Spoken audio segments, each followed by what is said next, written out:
Hello everyone, this is Linda with lindasueplantsforyou. I'm bringing you an update today on my Cissus Rhombifolia. And before I get started on that, I just want to clarify something. I was going through my last video and I noticed that I had stated this is not an actual grape ivy. What I meant to say and should have said is it's not an actual ivy.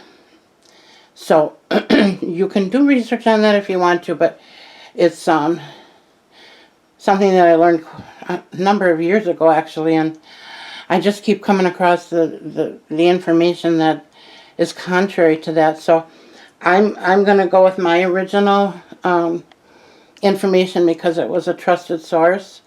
But anyway, that is the difference. It's just a little bit of information there for you. But the reason I'm coming back today is look at this blank spot in my pot.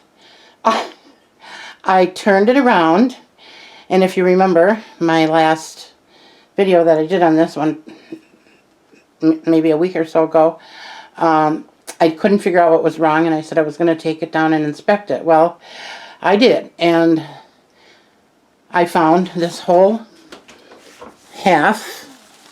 Let me see if I can get a better view of that.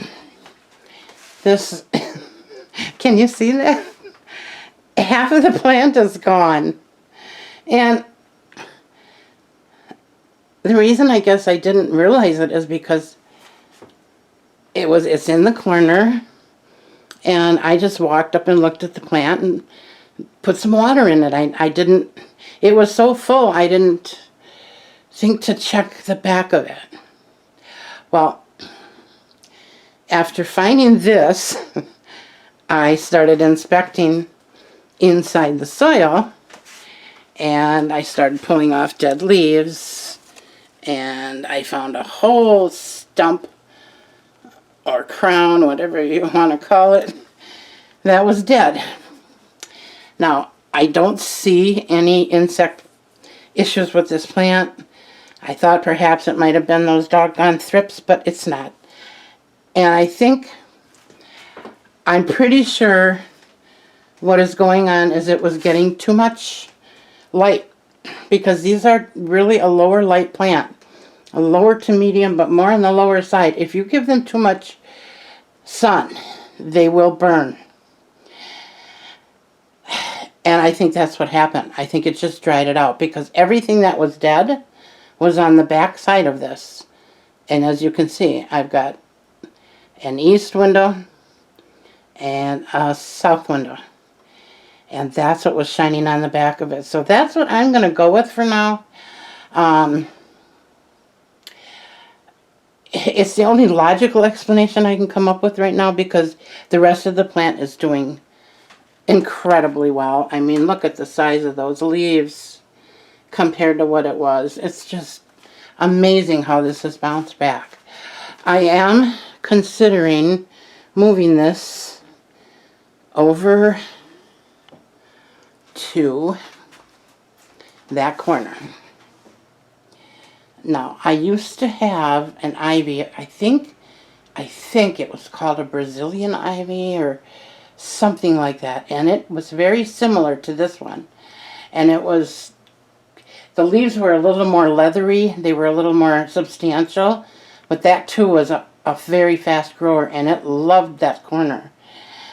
This light we have installed about a year or so, maybe a little better, and I don't use it, but I could. I found I didn't really have a need for it because the plants I have here are doing so well without it. But I think I am going to start using that lamp again, and I'm considering putting that plant in that corner. The only reason I'm hesitating is because I absolutely love my Mandula, which is on this beautiful stand that my husband brought home for me. And she just looks so good there, and she's doing so well. So I just don't know if I'm not sure what I'm going to do yet. If I decide to move her in that corner, I will bring you an update on that. But in the meantime, I did want to let you know that I think I figured out my Cissus dilemma. And I'm hoping that that's what the problem was. There is a slight possibility that I just didn't get the water to that part of the pot. Because as I've said many times, I am a chronic underwaterer, and I'd rather underwater than overwater. So that is still a possibility, but I don't know. I find it hard to believe that I would kill a whole half a plant that way. So I'm still not 100% sure, folks, but I think I'm really thinking it was a light issue, like I said. And I'm gonna turn this back around, and maybe what I should do is just leave it for now and see what happens. I don't know. I mean, I like it in this corner. She likes being here otherwise, so I don't know. I'm just worried about the real hot sun in the summer. But maybe I'll just keep it here and keep a better, closer eye on it and check it daily instead of, every few days, and just see what happens. But I wanted to share that with you. I thought it was actually kind of funny. If the rest of the plant wasn't so healthy, I'd be in tears. But when I turned that around and saw that, I was like, whoa, half my plant is dead. What is going on here? So, all right, that's it for that one. I wanted to bring you also an update on my my blue star fern, which is right next to it. And as you can see, she is doing much better in this spot. I had her in between my kitchen and living room, and when I put that hydrolite up, it all but killed her. It was way too bright for her. She did not like it. So I moved her in here. I repotted her. I gave her a fresh pot, and I moved her in here. And I got to cut that damage off. That's from when I had her in her last spot. But she was down to like about 3 or 4 leaves.